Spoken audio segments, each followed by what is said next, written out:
There's a moment that happens to a lot of people, usually late at night. You're looking at your bank account, maybe you just checked your credit card, and there's this quiet feeling sitting in your chest. Not panic, not even surprise. Just exhaustion. You tell yourself, I need to be more disciplined. You've said it before, probably more than once. Spend less, save more, be better with money. And for a few days, maybe even a couple weeks, you actually do it. You cut back, you're more careful, you feel in control. But then something shifts. You're tired after work, you order food. You justify a small purchase. You stop checking your account as often. And slowly, you fall back into the same patterns. Not because you don't care, but because it feels exhausting to keep it up. And that's the part no one really explains. Why does something so simple feel so hard to sustain? Most people think financial discipline is about willpower. Like it's a personal trait, something you either have, or you don't. If you're good with money, you're disciplined. If you're not, you just need to try harder. But that idea misses something important. Because if discipline were just about effort, then trying harder would work long term. And for most people, it doesn't. Not because they're lazy, not because they lack intelligence, but because willpower is a limited resource. It's affected by your energy, your stress levels, your environment, even how your day went. Think about it. It's much easier to make a good decision in the morning, when you feel fresh and in control. But at the end of a long day, after work stress, traffic, responsibilities, mental fatigue, your brain is not operating the same way. And expecting yourself to make perfect financial decisions in that state is like expecting yourself to run a marathon when you're already exhausted. So when people say, I just need more discipline, what they're really saying is, I'm trying to rely on something that naturally runs out. Your brain is constantly managing trade-offs. Every decision you make throughout the day uses a small amount of mental energy. What to wear, what to eat, how to respond to messages, how to handle work problems. Individually, they seem small. But together, they add up. This is what psychologists often call decision fatigue. The more decisions you make, the more your brain starts looking for shortcuts. Not because you're careless, but because it's trying to conserve energy. And money decisions are especially vulnerable to this. Because they're everywhere. Every time you open an app, walk into a store, scroll online, you're being presented with choices that involve spending. And each one requires a decision. Do I buy this? Can I afford this? Is this worth it? Now imagine asking yourself to carefully analyze every single one of those decisions. Every day, consistently, forever. Of course that's exhausting. No one has that kind of mental bandwidth. So what does your brain do instead? It simplifies. It creates defaults. Patterns. Automatic behaviors that require less thinking. The problem is, those defaults aren't always intentional. They're shaped by convenience, environment, and repetition. If you're used to grabbing food on the way home, that becomes your default. If you're used to spending when you're stressed, that becomes your default. If you're used to ignoring your bank account, that becomes your default. And once something becomes automatic, it no longer feels like a decision. It just feels like life. There's also something deeper happening. Money decisions aren't just logical, they're emotional. When you spend money, you're not just buying something. You're often buying relief. Relief from stress. Relief from boredom. Relief from feeling overwhelmed or restricted. That's why discipline feels so draining. Because it's not just about saying no to a purchase. It's about saying no to a feeling. And that takes energy. Let's say you've had a long day.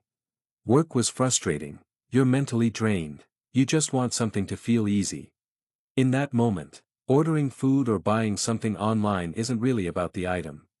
It's about comfort. And choosing not to do that means sitting with that discomfort instead. That's hard. Not impossible, but hard. Now imagine doing that over and over again, every day. That's what people think discipline is supposed to look like. Constant resistance. Constant effort. Constant awareness. No wonder it feels exhausting. And then there's the expectation problem. A lot of people approach money with an all-or-nothing mindset. I'm going to be disciplined now. They cut out spending, they track everything, they try to optimize every decision. And for a short period, it works. Because motivation is high. But motivation is emotional. It rises and falls. And when it drops, everything built on it starts to collapse. That's when people feel like they've failed. Like they lack discipline. But the real issue isn't effort. It's the structure they're relying on.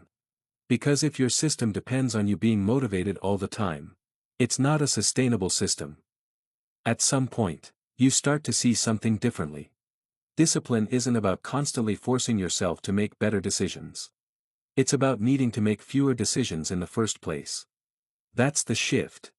Because once you understand that, you stop trying to win every individual moment. And you start shaping the conditions around those moments. Instead of asking, how do I be more disciplined today? You start asking, how do I make this easier on myself? Because the truth is, the people who seem the most disciplined with money aren't necessarily exerting more effort. They've just reduced the number of decisions they have to make. They've turned important behaviors into defaults. Things that happen automatically, without constant thought. And that changes everything. Because when something becomes automatic, it no longer drains your energy. This doesn't mean you need to overhaul your entire life. It actually works better when you don't. Because the goal isn't to become perfect overnight. It's to remove a little bit of friction from the right places. Maybe that looks like setting up a small automatic transfer when you get paid. Not something aggressive, just something consistent. So saving isn't a decision you have to make each time. It just happens. Or maybe it's simplifying your spending environment. Unsubscribing from emails that constantly tempt you. Removing saved payment methods that make spending too easy. Creating small pauses between the impulse and the action. Not to restrict yourself, but to give your future self a chance to think. Because right now, most people are relying on willpower in environments designed to weaken it. And that's an unfair fight. Another shift is allowing yourself to be human. There will be days when you're tired. When you don't make the best decision. When you choose convenience over optimization. That doesn't mean you've failed. It just means you're operating within normal human limits. The goal isn't to eliminate those moments.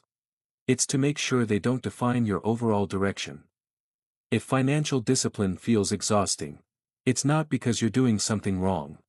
It's because you've been trying to carry the entire weight of your financial life on effort alone. And effort isn't meant to hold that much.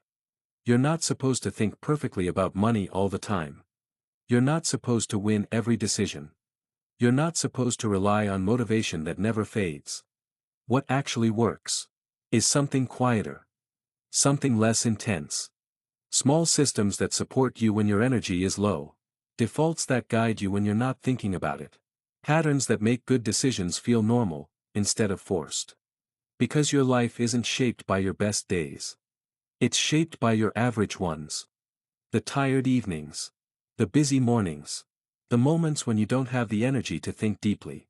And if your financial habits can support you in those moments, that's when things start to change. Not dramatically, not all at once. But slowly, steadily, in a way that actually lasts.